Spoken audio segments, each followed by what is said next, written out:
Hello and welcome to the 2020 review episode of the Lighthouse Conversations. I'm Chirag Desai, and say hello to your favorite podcast host, Hashim Muntasir, who's also the founder of the Lighthouse. Hello.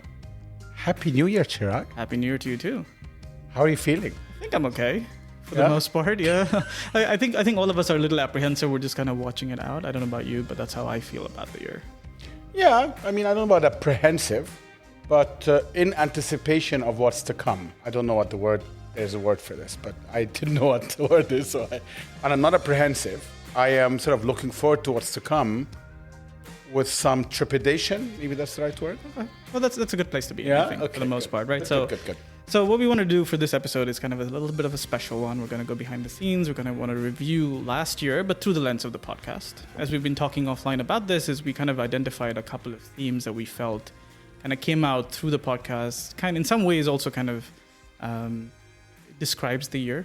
Well, I want to just sort of first off say on camera or at least on audio that I feel incredibly grateful to all our listeners. I feel like we've learned a lot throughout this first year.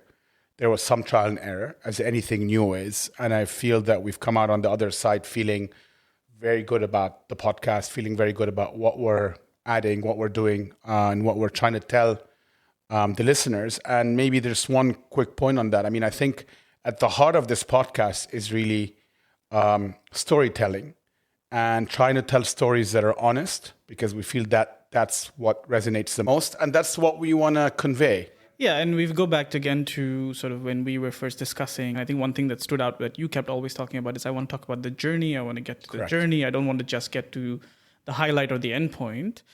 Because there's so much in the journey that kind of goes unsaid sometimes or is kind of glossed over. And these are the nuggets, right? In the kind of entrepreneurial journey, if you will. I think the nuggets are the details to what gets you from A to B to C to D. I mean, the destination is great, but if we want to share something with our audience, I think it's all about the journey, because we want them to learn something from this and also to take something home. And that's probably what they would be taking home. Certainly, that's what I'm taking home from many podcasts that I listen to. That kind of ties in really nicely to the first thing that we want to talk about, which is the concept of vulnerability. Now, obviously, 2020 was a year that I think a lot of people felt vulnerable in ways that maybe they had not experienced before. So I kind of want to get into a little bit about that. Sure. Sort of what was your feeling? I know we talked about this a little bit midway through last year. Sort of what was your feeling just even mentally getting into it and getting out of it and sort of going through the journey with the Lighthouse? This point is very important because when I look back at the episodes we've done and the kind of guests we've had, and we've been very lucky to have some wonderful guests, I feel personally my connection or the connection we've had with guests and with the audience is probably highest when they were being open. Now, that's not always easy when you know that someone else is listening in a way. It's not easy for me either. And I think it takes a bit of practice. Now, COVID, as you said, came in the middle of that. So we had started the episodes or the podcast a few months before. But I think when COVID came, I felt that maybe some people that would have been maybe otherwise, I'm guessing here, more reserved, were willing to be a bit more open, because everybody was willing to be a bit more open. But generally speaking, that to me is, I think, a very important consideration. So even when I look at podcasts that I listen to, and some of even the big names that you and I and many others know, and I listen to what they've said this year. So just a few examples, Tim Ferriss, that many people know. I think he came out with sort of a very big piece of news about, well, not news really, talking about himself, some of the things that happened to him as a child. That probably took him a very long time. And I think when you have such an audience, such a big audience like Tim Ferriss, it's probably a big risk that you're taking. I don't know if COVID was part of the decision-making process to say this now, because he's been on air for many years. But I personally, as a listener, felt that type of vulnerability adds to the host, especially if it's a host that's well-known, that already has a huge measure of success, to be able to be out there, say things about himself that put you in a vulnerable position. And others as well. I mean, Guy Raz, which also another very well-known podcaster, he spoke at length about his battle with depression, anxiety, and so on and so forth. So I was actually very impressed when I listened to those episodes by how open they were willing to be. And again, what we could say that this is a very American thing, but I think that there's something to be learned there from not necessarily talking as much about yourself. If you want to, you should. But generally, so my sense of kind of taking away from 2020 and going to 2021 is the more open I can be. It doesn't need to be necessarily a very personal issue. It can be. The more I feel the guests are willing to come along in terms of what they're saying about themselves, about their journey, about their failures, about their successes, etc., etc. I mean, you can't sort of deny that there is some connection with how the year was going for everybody, right? So there's definitely some level of, even us, we were internally discussing how we wanted to sort of formulate the show, and when we were talking to certain guests, how we wanted to approach them, because COVID had been such a sort of like a changer in so many ways. Like you said, it might be an American thing. They tend to be a little bit more open, and because these are very established hosts, so they've been doing it for a while, you kind of started to see a little more come out. And I think that's something I noticed as well when sort of you were talking to the guests, is you were also not only trying to reach those conversations a little bit more this year, but you were also kind of sharing yourself. Yes. Sort of how you were feeling in those moments to see and how that resonated. And it resonated a lot, I think. No, thank you. Well, I'll share a small anecdote here. It's funny you said that because I spoke to my nephew, my older nephew, maybe a couple of a month or two into it, and just asked him. He told me, I'm listening to the podcast and I really enjoy it. And I said, he's 18 or 19. And I said, well, do you have any feedback for me? He's like, well, I actually really like it, but I want to say something. It says the Lighthouse Conversations, and this was in the early stages of us doing this, so maybe after the first 2 or 3 episodes. And he said, I felt that you're holding back a bit. So if it's a conversation means both sides are contributing, and it's a back and forth, as opposed to question, answer. And it resonated with me, because I think at the beginning, be very open, I was a bit more hesitant about sharing more, giving a point of view. I didn't want to take away from the guest. It was coming from a good place. Yeah, it wasn't you not wanting to share. Exactly. It was just you wanted to make sure that, like, this is about the guest. Let's not bring me into the conversation, kind of thing. Exactly. Yeah, which makes sense. It took a while to get what I felt was a good balance in terms of sharing, contributing, telling your own stories as well, without overshadowing, but without feeling also you held on too much. So it was very good feedback, and we're very happy to get more feedback if there's any. And I kept that in mind as we went along. So maybe I think one of the things I wanted to ask you as well is, if you look back at the last year and some of the people you talked to, maybe let's highlight a couple of people I think that kind of stood out in your mind when it came to this piece. Sure. I think actually very early in the year, I think it was one of our first episodes, I think it was in January last year, we spoke to Orit, right, who runs Boon Coffee. So it was kind of because I was the Ethiopian girl. Ethiopia wasn't much known. But in the Middle East, where I see daily, and especially as a woman, you feel like when you're doing, because still people ask me when I'm somewhere coming in, oh, where is the owner? I still get that daily. So to say, no, this one, I'm the owner, unless I feel like they're going to talk too much. And I say, he's not coming, he's going to come later. Obviously, Orit is a friend and also someone we work with at the Lighthouse, being from Ethiopia, being a Black woman, and being a woman in business in this part of the world. And I think, look, there's no question there are still many glass ceilings, and that's one of them. And what I loved about her sharing this anecdote with us, that it highlighted, obviously, an issue and a situation that needs more awareness. But she didn't see it as a problem, but rather as a way, as a almost, I don't want to say a normal course of life, but those are the kind of things that are thrown at you, and you have to find ways to not just overcome them, but they also help you in the sense that I'm sure it motivates her, as it probably does for us in many ways, to feel that she can be a role model of sorts, maybe forging a path that others haven't. And there's something very inspiring about that, and something probably very motivational about that for the people that hear her story, but also for her. Yeah, and I think, when you're talking about sort of how someone views a situation, for her, instead of taking it as a, wow, that's a horribly offensive thing, she looked at it more as saying, well, that's an interesting point of view to say, what I'm trying to do is actually finding an audience. Totally. Again, storytelling being at the very heart of this show, right? So because Orit, I think, is a very good storyteller, I remember starting this episode, and within what felt like minutes, we were towards the end because she was going from one story to the next. And it's a very powerful way of telling your story, but kind of with personal anecdotes interspersed. So as we got through the year, obviously March and April came around, and then we saw this sort of complete turnaround, and we had to turn around as well how we were doing the podcast. So we had recorded with Chris Khalifa, which had been a remote conversation we had done just before COVID took off. And then, so we actually went back to him to talk to him about kind of his experience, with everything. And I thought that was, again, a really, really interesting episode. More so the sort of update that we took from him, post the restrictions. And the contrast. Yeah. As you said, we had this episode, which was kind of at a high. Very positive. Yeah, very positive, very spirited. Obviously, at the time when, just to put the context, Chris had taken Zuba to New York. They had just opened, to a lot of fanfare, a lot of very positive feedback from the audience, from the customers, from the press. So we felt at a high, right? We're very excited for him. Yeah. And then within weeks, COVID came. Beginning of March, Zuba got listed on the 3rd of March on New York City's, Bon Appetit's New York City's best 100 restaurants. 12 days after that, we closed our New York location. And a week after that, we closed all our Egypt locations because of the coronavirus. The transition from being so aggressively thinking about the business in terms of growth and being in such an exciting state of hitting milestone after milestone to suddenly within 7 days or 10 days shifting the psychology from growth to survival has been quite the experience. I don't think I've ever experienced anything like it since we started Zuba.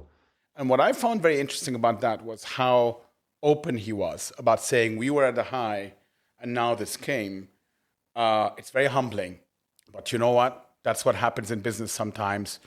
We'll kind of keep at it and things will come back. Yeah, we'll regroup a bit and kind of get started. I think when you're a business owner, and this is something I think, and then especially when you're in a space like F&B, which is it's typically very tough, you've gone and expanded in a way that most people do not expand, right? So he had already been through that cycle in Egypt, if I remember correctly, where he had expanded, then he had kind of consolidated. Overexpanded, yeah. And then he took it to a completely different direction. We're saying, well, now I'm going to New York. And we talked to him about that and sort of how elated he was. And then to suddenly have that whole thing turn around is both a vulnerable moment, but it's also an interesting moment that kind of, as they keep saying, right? Like this is when you can get to show what you're made of and how tough you can be. The resilience. The resilience. And the grit. And that's definitely one of the traits that I think entrepreneurs in general, I don't want to say need to show, but need to acquire or learn over time.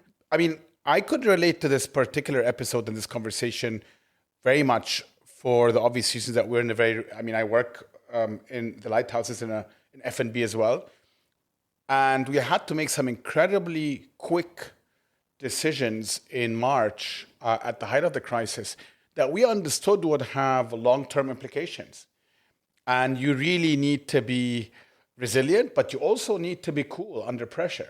And I felt, and perhaps to your point, maybe his previous experience in Egypt had taught him that, I'm not sure, may also be his personality, but he seemed to be very aware of the challenges ahead, but also pretty cool and steady. That's something every entrepreneur needs to show. And I think that's something that kind of continues to come through from a lot of the people and a lot of the guests that we've been talking to, one of whom is Amira, right? The founder of Bulkwiz. In her case, I think the story was also kind of, we were now getting past the point of at least the lockdowns here in Dubai. Yes. It was just at the cusp. Was she the first live one? I think she was the first one that we did in person after a lot of remote and Zoom-based interviews that we had to do. Start with a quote. Sure. You were, I think, narrating a story and telling that you were told by a number of people when you were starting this business, I'm going to quote, your husband does well, you don't need to succeed, unquote. I find that very interesting. Not surprising, but interesting. This particular gentleman, very successful sort of owner of multiple businesses, loved the concept, bought the deck, bought the whole thing. But, as you know, when you're at the angel stage, you're buying the entrepreneur more than anything else. He actually told me later that he asked that question because he questioned my intent versus my capability. So he thought this was like my little retirement project. I gave him a lot of credit that he said this out loud, But yes, I mean, I think she had clearly a number of things she was working with. I mean, one is she pivoted from a successful corporate career to being an entrepreneur. That's hard in and by itself. She's a woman. She's an Arab woman. She clearly, from the conversation we've had, is outspoken, which is great. And yet, she still gets someone who's not talking about the business plan or her credentials, but sort of like, It's almost personal. yeah. Why do you do this? I mean, you should just, you didn't say you should, I mean, to be fair, but, you can't just sit at home and be happy. And that's also interesting because it brings up another point, which is why we're doing this, all of us. Success, there's some measure to success that comes from building wealth for yourself, for your shareholders, etc. Certainly the kind of typical stories we hear about the US, especially when it comes to tech entrepreneurs, it's all about, I sold at X and I did at Y. But I think for many of us, and probably all of those entrepreneurs as well, it just so happens that the tech market is so fluid in the US. It's about self-actualization, really at the heart of it. So if that's taken away from you, by taken away, I mean even with a great outcome, the company gets acquired, a successful flotation in the stock market, etc., you will need something else to replace that. So it's not just about money. It's not just about the company moving from one success to the next. You hear about these stories a lot. They make a lot of headlines. So it almost starts to feel sometimes like, okay, that's what entrepreneurship is about. But it really isn't, right? It typically is about either finding an opportunity or seeing an opportunity or a space where you want to create something that isn't there. A lot of the times it's just identifying a problem and trying and figuring out or wanting to solve it or being passionate enough to want to solve it. I mean, if you look at Amira's journey, her entire thing was, I love this concept of doing things in bulk. I went to Costco. I saw this and I was like, why can't we do this here? Right. 100%. And I want to add a third point to this, which is, I think also, again, the point about self-expression. I mean, we talked a bit about micro-entrepreneurs, and a lot of them are artists, writers, authors, etc. And many of those probably were doing some level of self-expression working for other companies. I'm not sure how much of their voice was coming out because there's so many restrictions. If you're working for a big media firm or a big newspaper, etc. And now, through those sort of new, mostly tech-enabled platforms, they're literally able to completely and fully express themselves and even monetize that. And I think that's wonderful. I think before we close out this theme, because we're talking about vulnerability and we want to tie that a little bit into sort of mental health, one of the things we spoke about sort of midway when we were sort of celebrating episode 20 was this focus on mental health. And we also had Dr. Kareen come on to talk about, more specifically, what were some of the mental health challenges that we could be seeing out of 2020. In the future, we are going, and I always say that from the beginning, to pay the price of COVID-19 in terms of mental health for years to come after COVID-19, unfortunately. So can we classify this for at least most people as a trauma? Yes, it is traumatic. And why is it traumatic? Because it hit the most important aspect of humans, which is human interaction. So I think this is the biggest problem with COVID-19, not the anxiety linked to the disease or catching it or all of that. Okay, there's a bit of that, but it's mostly the disconnect. And as human beings, we are social animals. Zoom cannot replace it. I mean, it's better than nothing, fine, but it cannot replace it. And teens need this connection. Yeah, this was a very important episode for a lot of reasons. I'm obviously, not obviously, but I'm a big champion of seeking out help when it comes to mental health. COVID brought out a lot into people that probably accelerated this trend. And we wanted to have Dr. Kareen on because it was important to highlight, I think, especially in this part of the world, there's still, until this day, a lot of shame that I think is associated, stigma with the idea of seeking help of any sorts. So unfortunately, people wait until it's very late in the game, in which case a lot of times there's a lot less you can do. And I'm really hoping that not just entrepreneurs, but entrepreneurs, they are, funnily enough, a vulnerable community because it's lonely in a way. I mean, at the end of the day, even if you have your family supporting you, spouses, partners, children, etc., it's still lonely. Yeah, it's very lonely. Even if you have a partner at work, it's still lonely. But they are lionized by the external, whether it's media or otherwise, as sort of this larger than life, especially the ones that make it big, larger than life figures. So it almost feels like they shouldn't have problems, right? Yeah, I mean, you think about like Tony Hsieh, right? And Exactly. sort of the That was news that exactly what came came to in, mind. you know, and it's just something that like it was shocking. Okay, I followed his journey for a long time. I read his book. You know, he formed an interesting phase of sort of my journey as well, personally. But it was just shocking because he always came off as someone who was super happy and someone who was, he just, you know, he had this very, very positive approach to everything, to solving everything. And that's in fact what his book is about. So it was just doubly shocking to kind of realize now the you kind of know, impact. exactly. Yeah. So I think it's important that that starts becoming part of the conversation, and that mental health and routine checkups in that sense is seen the same way you look after your physical health, and the same way many of us drag themselves to the gym or whatever we do is to do that.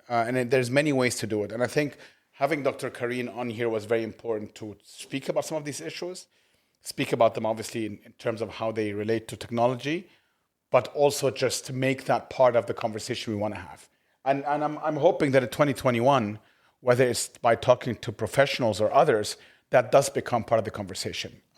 Even for regular entrepreneurs that we feature on the program, that we can speak to them openly about some of those struggles.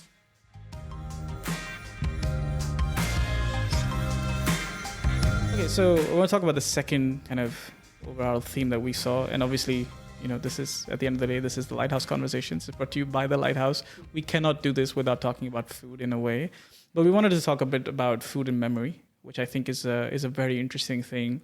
When you talk to almost anybody, right, food is one of those unifying factors, not just because there are so many memories of childhood. I mean, you talk to anybody and they'll tell you, like, correct, my mom making this particular dish is my favorite thing in the world, right? Yeah. And you have a lot of these kind of these memories associated with it. But then also it's something that came up a lot, not just with the chefs we may have interviewed or people who were in F&B, but also with people who weren't. Right. So one of my sort of favorite anecdotes that came out last year was when you spoke to Yasmin from Meissonier. And, you know, obviously she's a fashion entrepreneur, and you were talking about, I mean, her highlight of the story, of course, is the J-Lo story and all of that. But she spoke about Egyptian feta.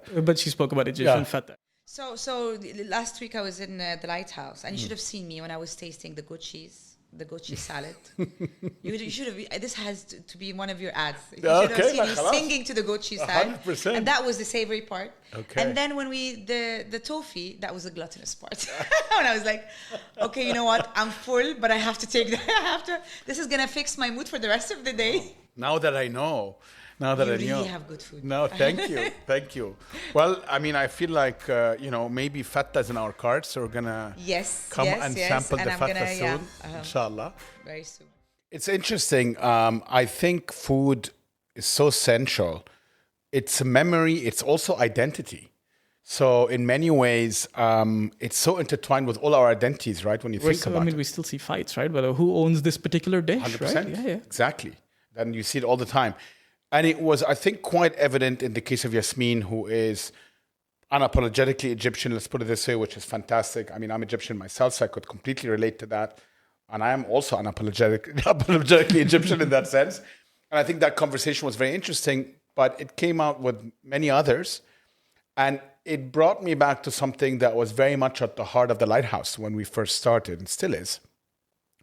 One of the reasons we started the Lighthouse is we felt that as a communal focal point, if you will, or gathering point, having it around F&B makes a lot of sense, because the Lighthouse was always designed as a hub for the community around D3, around Dubai, and F&B was very central to that. So that point of building memories, forging new memories, but also coming with your identities and your views on food was very much part of it. And it's very, very communal. It makes for, it's always the easiest conversation to have. Even if you go out, I mean, you step out with someone you do not know, talking about the menu and talking about what you're going to order and why, and just starting is such a great conversation starter anyway.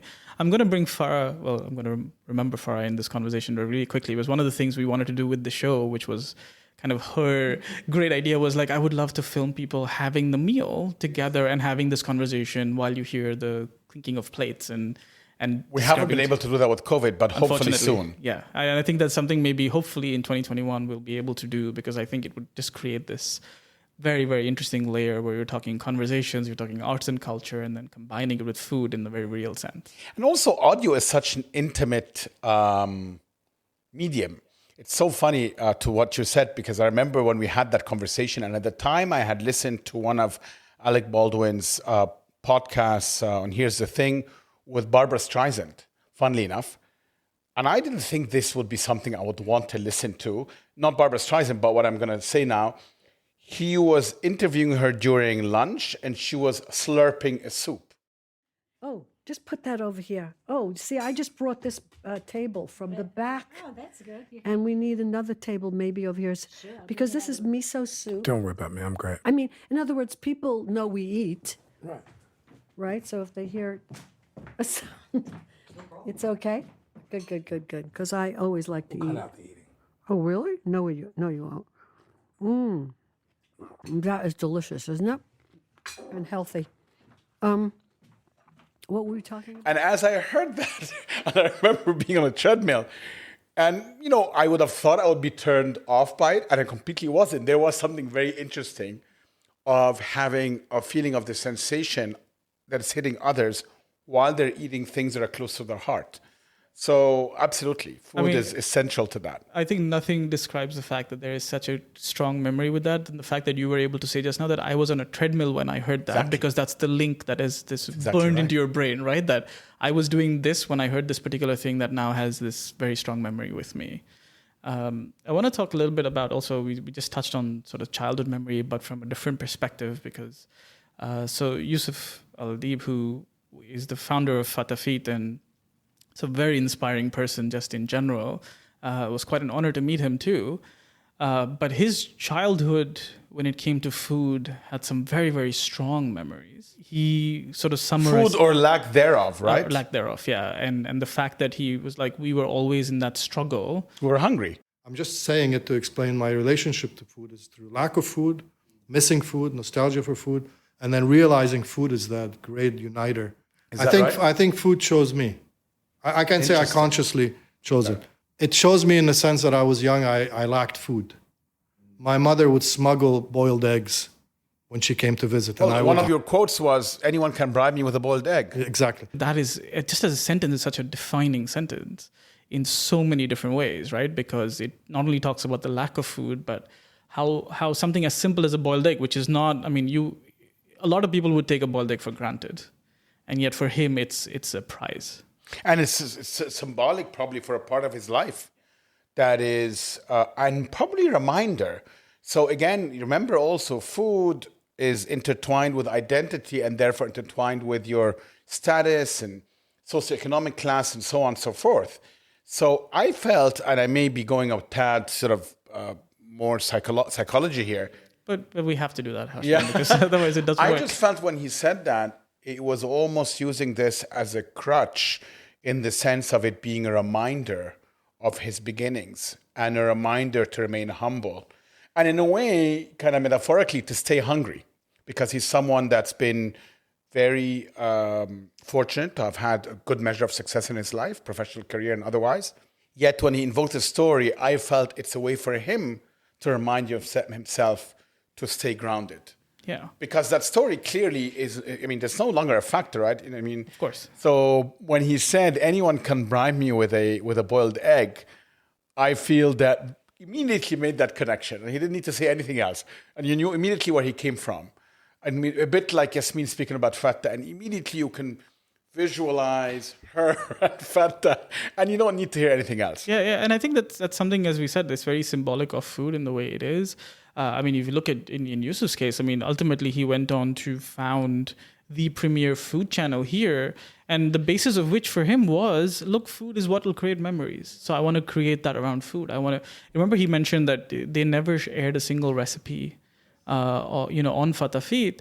And they look at the personalities. Yeah, and almost you kind of hear that and you think, what is he saying? Like, how is that possible that a dedicated food channel is not discussing recipes? But he's like, because it was about the memory. It was about the view, the personality, the noises, the sound, and your ability to think about flavor, because obviously you can't get one through the TV. And I think that brings us to another point, which again, I mean, I'm just going to link it back to the Lighthouse for a second.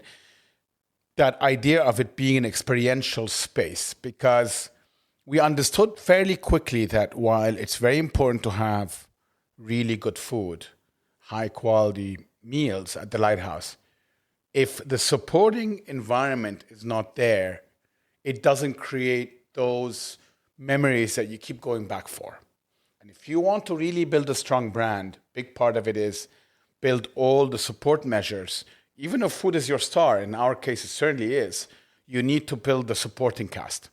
And I think that's very, very important, because memories are not built in a vacuum. So I'm gonna use your strong brand as a crutch to move on to our next guest that we wanted to talk about, who kind of sits on the almost other extreme of what we were just discussing. But that was Chef Daniel Boulud, who came down for his Brasserie Boulud, which he opened at the Sofitel a couple of months ago.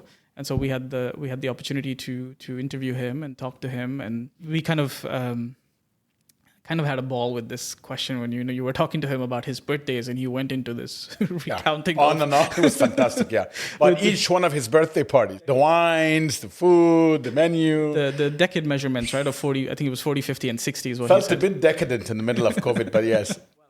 I had a big party. I had many good parties in my life. I heard. I had many good parties. My research revealed a 50th birthday party. I tell you, my 40th birthday party in New York, my 50th birthday, and my 60th birthday. Now I'm jealous. They were amazing. Oh, wow, okay. My 40s, there was the nightclub owner who every night was eating at Danielle. He said, Danielle, I know your birthday is coming. I'm giving you my nightclub. And so DJ, everything. Which nightclub was free it? booze. It was the Palladium. And there was the Michael Todd rooms. Yes, I remember it. The Michael Todd rooms. Oh my God. So I had 250 friends, I mean, that was okay. Not bad for a 40th. I mean, obviously we were all sitting there, right? It was us and a couple of his team were also sitting there. Yeah. And I don't think anybody did not have a smile on their face as we were listening to him recount that. Right. And as did him, right? When he was talking about his memories. None of us were anywhere near him. Well, his enthusiasm was infectious, right? There's that too, yes. But it just created this sort of happy moment that we could be lost in when we were listening to him talk about his birthdays. I mean, there was a larger theme to it. Of course, he mentioned as well that the gift that he was given on his 40th birthday was to invest money, which he then decided to do and still continues to do, help children. But his charity. Yeah, but it's just one of those things where I think, like, again, food is so powerful when it comes to creating memories, and they don't always. I mean, they can, and there are all kinds of memories at the end of it, right? You can look at food as a representation of how your mood is on a certain given day. You can look at food as we just said about childhood and kind of nostalgia, and then you can look at food as this happy thing that allowed you to enjoy a moment, whether it's a birthday or any kind of celebration. And that brings us probably to our other guest, one of my favorite guests, and she passed away earlier last year, which is really sad for us because we had taped this episode with her a few months before, which was Deborah Kletter, which I had never met in person. We became almost like pen pals, funnily enough. Having a meal is a celebration. You can make an occasion out of it, whether you're having a hot dog from a stand or a 5-star meal in one of the top 50 restaurants of the world. Food, I keep saying this, but food leads us to other pleasures or consoles us for the loss of them. That's a bastardized version from a philosopher, or a writer, but it's true. You find comfort, you find pleasure. How many things can you say that about? That really resonated with me because we all know this, smell and taste.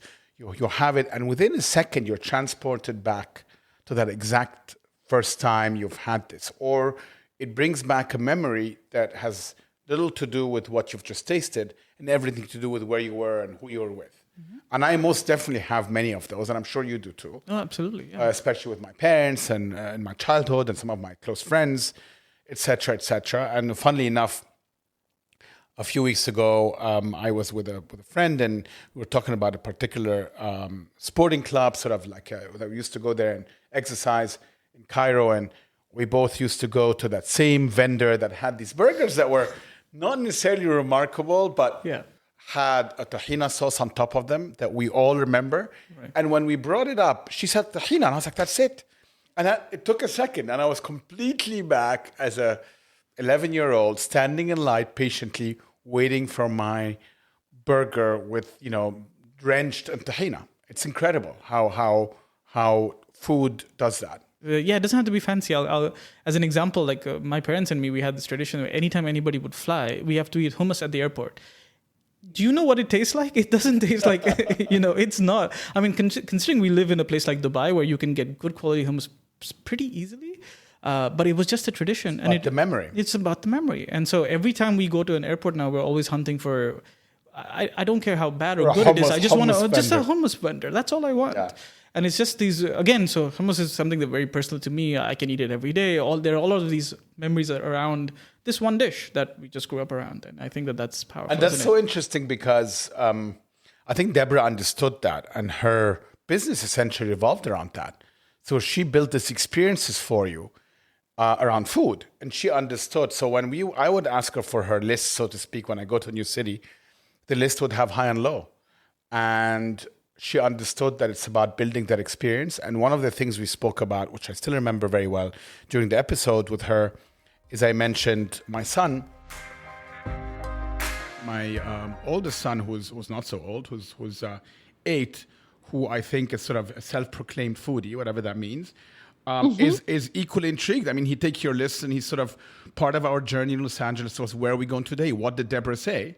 And we would sort of, go to Koreatown and try a place. I love that. Yeah. And he gives me every time we leave, he religiously gives me his feedback, which I may or may not incorporate in my feedback to you, but he takes his job very seriously.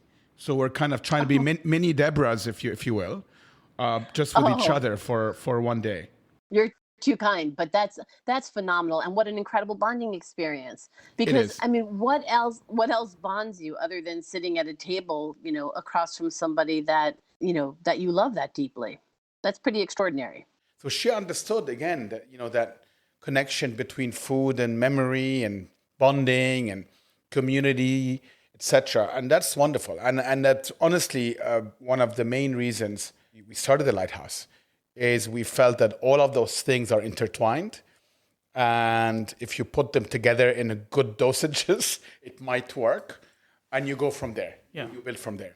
Yeah, and I think it's something that I was just thinking about now as you were saying that is, it doesn't just have to be about nostalgia. It can just be creating intentional memories. You can create something. That's a very good point. When you look at, especially when you look at a year like 2020, I know that a lot of us who were kind of dealing with the fact we were meeting a lot of people, meeting people that we would normally meet pretty frequently and so on, where we used food as a crutch to kind of get back together, right? So we said, hey, remember this thing we used to do once in a while, like what seems like ages ago? Why don't we do that as a way to get back together and meet up? And sometimes, like I said, it can be the super intentional thing that can help bond. We're very lucky in Dubai that we went back to normal pretty quickly. But remember, this is only 6 months ago. There was big speculation that, restaurants will never be the same again. People will not go and socialize. And one of the things we talked about, which I'm not saying we were ahead of any curve, but it just felt right to think, you know what? Human beings are social animals. Some things will change, and they have forever.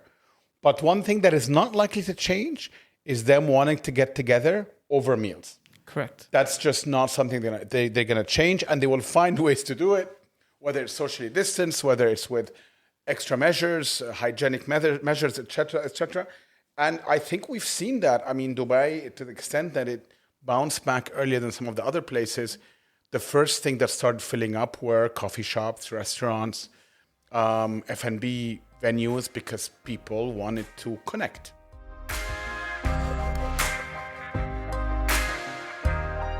Okay, so that's kind of like us looking back at 2020, looking at a couple of themes that I think kind of stood out for us. There were, of course, a lot more. There's a lot more to come this year too, of course. Yeah, we're very excited about that. Yeah, so we all started working on, episodes to come. Are there things you want to look at this year, like we looked at last year? I don't think there's anything specific. I'd like to obviously unearth more stories that are slightly less discovered, talking to people in different fields as well. So I feel one of the strengths of the show is that we are able to talk to people from all walks of life. We've covered quite a bit in obviously food related. We've covered quite a bit in technology, arts, culture, but there's a lot more. And I think we're on the hunt for those stories. And I would like that to be a big feature in 21, not because of the novelty effect, but the more perspective we get, the richer the show becomes and the conversation we have around it. I also feel from a learning perspective for all of us, right? So, I mean, one of the reasons we started this show is we're curious. We want to learn more. So I'm hoping that we can do more of that. That's definitely a big part of this next year. And the other thing that we'll consider doing as well, which we focused for the most part around the UAE for now, is over time, and now with the acceptability of Zoom, this is something you and I talked about when we started the show, is I don't think it was a prerequisite, but obviously we had a very strong preference for people physically being here. And if you recall, when we did it with Chris Khalifa, Amina, and we did it with Deborah, we did it but somewhat reluctantly. Now, post-COVID and post-Zoom, God bless them, it feels very natural. Yeah. So from that perspective, I think it enables us to talk to many more people in different places, which hopefully will also enrich our perspectives and the audience's perspective. Yeah, absolutely. All right. So I think to wrap up, thanks, Hashim, for joining us today. And thank you. Yeah, I think this was I think we should kind of make this an annual exercise because I think it's really interesting in terms of just, it's always good to sort of step back and kind of look at what we've been doing and kind of where we want to go. I also want to say that I'm now fully committed because I now have my own microphone. If anyone is wondering, I used to borrow your microphone, we can just say that. And now I have my own, and your birthday gift to me was part of the package that made that happen, right? I'm going to say this on air, it might embarrass you. But now I'm fully committed because once you buy something, we all know, that means there's no going back. Yeah, just in case anybody's wondering, Hashim's birthday was last week. In fact, exactly a week ago, if you're listening to this on its air date. You didn't have to say that, but now that you did, that's fine. It's fine. Also, I am questioning why it took a microphone to get you committed and what we will be doing until this time, but we're going to move on. As long when you borrow something, there always feels like you're not fully committed. The moment you have your own microphone and stand, let me say, that means you're done. You're going to be here for a very long time. So whether people like it or not, this show will be on for many more years. So yeah, in case any of you want to reach out to us, you can do that by on Instagram at @thelighthouse_AE. You can find all of the episodes in your favorite podcast player, and also on the Lighthouse website. That's lighthouse.ae/podcast. And we'll be back in 2 weeks. Thanks, Chirag. I was wondering, don't you want to end this? Don't you want to be the last person on this thing? That would be crazy if not.